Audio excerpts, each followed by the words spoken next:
Evil is not just a problem for us, the mortal inhabitants of this small rock we call Earth. It is also a problem for the omnipotent, omnipresent, infinitely good God that many of us worship. The ideas I will present here date back centuries.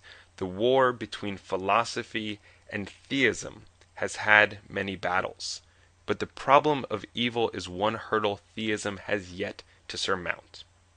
First, we can all agree that evil exists.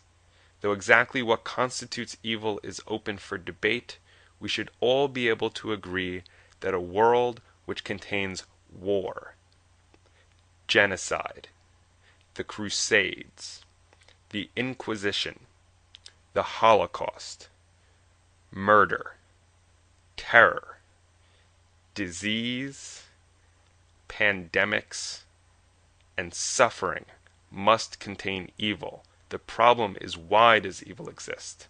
If God is all-powerful yet chooses not to eradicate evil, then God is malevolent.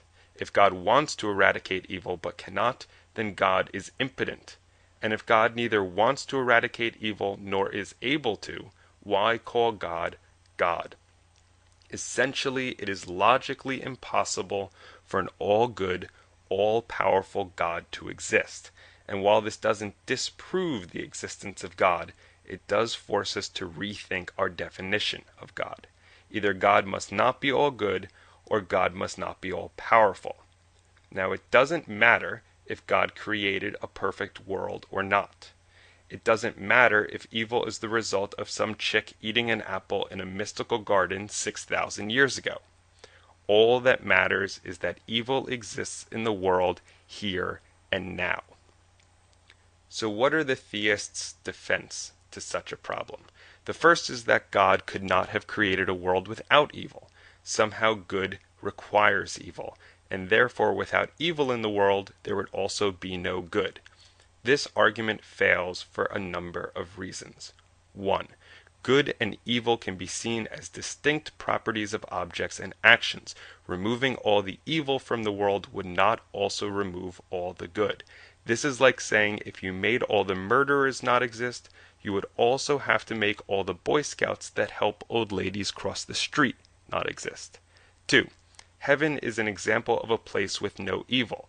Therefore, it is possible for God to create worlds without evil. 3. One might argue that evil and good must be in balance in the universe. Hell would therefore balance heaven, and the evil in the world would balance out the good. This, however, doesn't explain why evil is unevenly distributed in the world, which is in itself another evil. The second argument theists make for why there may be evil in the world is that a world with evil is somehow better than a world without. The reasoning goes that without danger, there is no heroism. Without hardship, there is no charity. And without suffering, there is no salvation. Again, this argument fails for a number of reasons. 1. Claiming that a world with evil is better than a world without means that this world is better than heaven.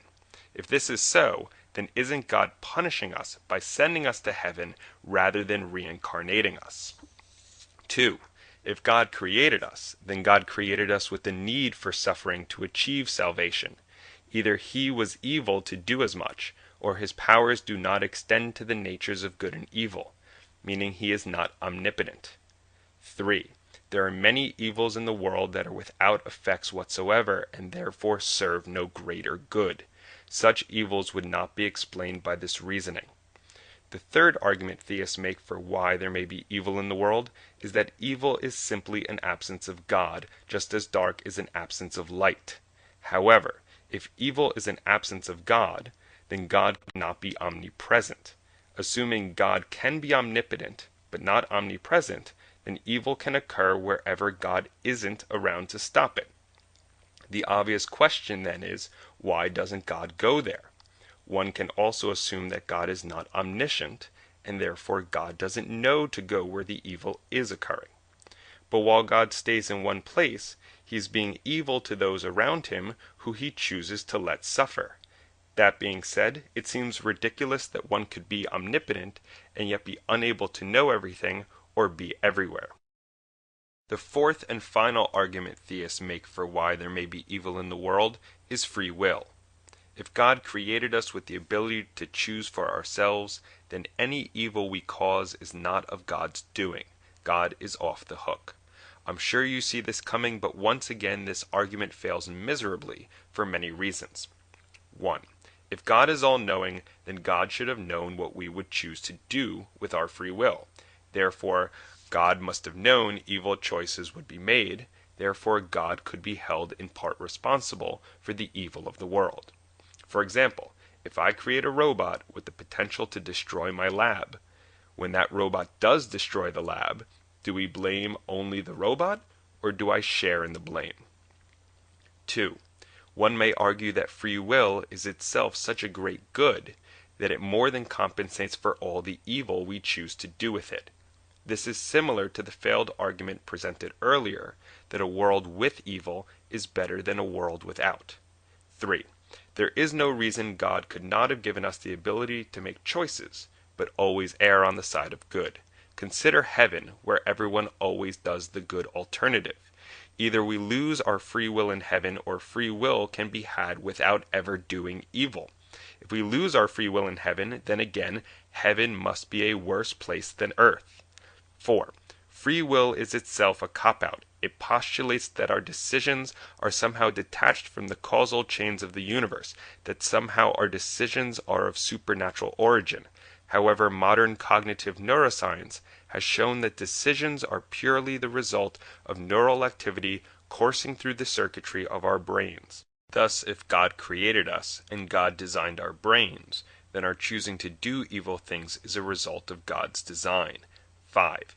Even if you believe free will does let God off the hook for being responsible for the evil in the world, despite everything I've just said, it still doesn't explain why God doesn't intervene to prevent, or at least limit, the evil we choose to commit. So let's review. There is evil in the world. If God is all-powerful, then God could intervene and prevent it. If God is all good, then God would want to intervene and prevent it. The idea that God could not have created a world without evil fails. The idea that the world is better with evil fails.